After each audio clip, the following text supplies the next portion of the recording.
Alright guys, what we got going on today is I had a pressure gauge, used it once, went to use it again the other day because I want to set the unloader on the new pump before I use it, and put it on, and this cap on top was missing and it was just blowing water out of it. And dummy me, instead of just unscrewing that and keeping the quick connect part, I threw it all away.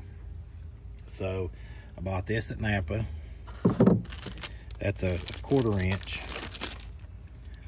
Bought this 3/8 plug, or 3/8 T right there. This is just a coupler because they didn't have any threaded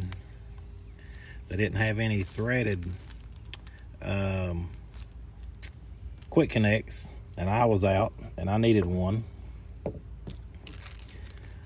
The top of it on this is 3/8 all around.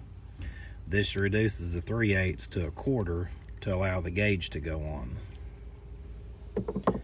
And then I did have a plug that was female threaded, and then I'll use this one. This is nothing.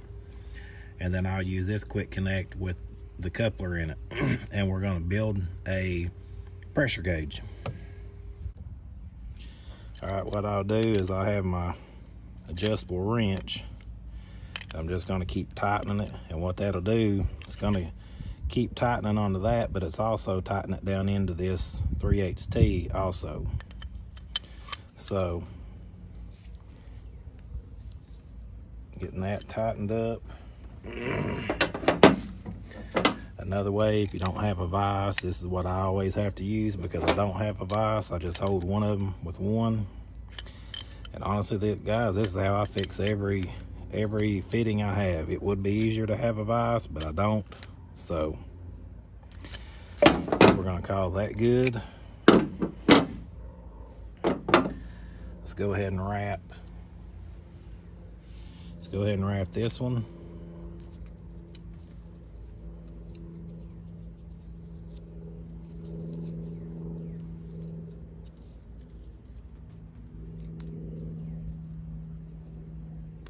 That ain't right.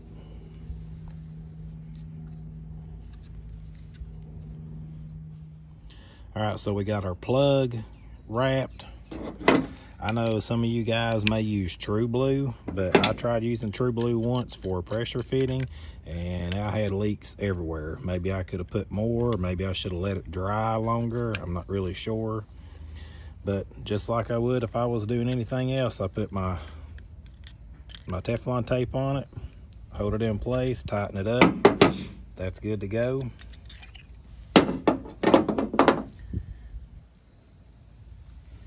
Now I'm going to wrap the reducer.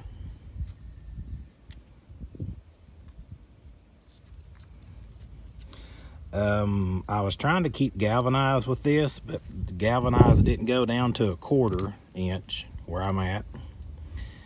And then the other stuff was black iron, and they didn't have a 3/8 to 1/4 reducer.